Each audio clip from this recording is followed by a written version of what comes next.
राजस्थान के भारतीय जनता पार्टी अध्यक्ष से अपने प्रश्न प्रारंभ करें।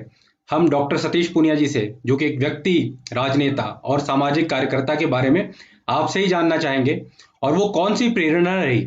अभी आपने कुछ विषयों पर कुछ हुआ, लेकिन हम उस पर और विस्तार से जानना चाहेंगे, ऐसी कौन सी प्रेरणा थी जिसने आपको इस दिशा में बढ़ाया।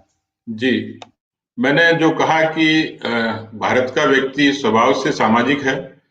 दूसरा, मैं ये मानता हूं, जो महसूस करता हूं कि कुछ चीजें आनुवंशिक भी होती हैं, जेनेटिकली होती हैं। मेरा परिवार सामाजिक था। मेरे ताऊजी स्वाधीनता सेनानी थे और प्रजा परिषद के आंदोलन में बीकानेर जेल में रहे। पिताजी तालुका के प्रधान थे और सामाजिक रूप से काफी सक्रिय थे।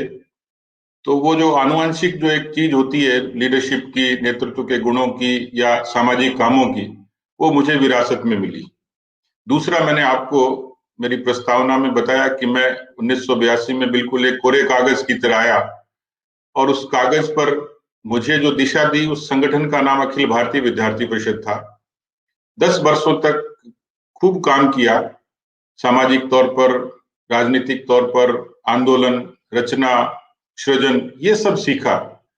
तो विद्यार्थी परिषद ने मुझे ग्रूम किया, एक तरीके से तैयार किया, मानसिक रूप से मुझे इतना मजबूत बनाया, एक दिशा दी।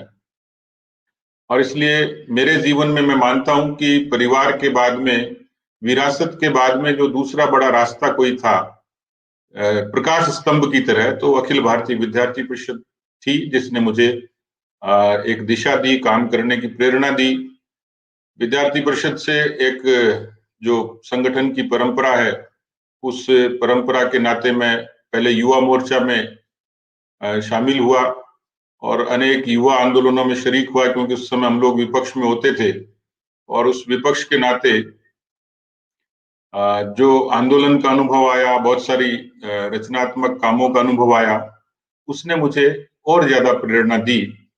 फिर मैं देखता था, पार्टी के यहाँ पे बहुत सीनियर लोग थे, वरिष्ठ लोग राजस्थान में थे, स्वर्गीय भैरव सिंह शेखावत जी, स्वर्गीय ललित किशोर चतुर्वेदी जी, स्वर्गीय भंवरलाल शर्मा जी, सुंदर सिंह भंडारी जी, ऐसे जो सादगी, सहजता और जिनमें एक तरीके से समाज के लिए कुछ करने का जज्बा था। बहुत सारे ऐसे हमारे विद्यार्थी परिषद के, राष्ट्रीय स्वयंसेवक संघ के बहुत वरिष्ठ प्रचारक इस किस्म के लोग थे, जिनसे बहुत चीजें सीखने को मिलती थी और वो बिल्कुल पूरा दिशा निर्देश, एक अच्छा मार्गदर्शन देते थे। तो स्वाभाविक रूप से विद्यार्थी परिषद ने, मैं ये मानता हूं कि मुझे कोई एक शब्द में पूछे कि आपकी पहली प्रतिक्रिया और आपकी पहली पाठशाला, तो यकीनन वो विद्यार्थी परिषद थी, जिसने मुझे राजनीति में और एक सकारात्मक राजनीति में काम करने की प्रेरणा दी।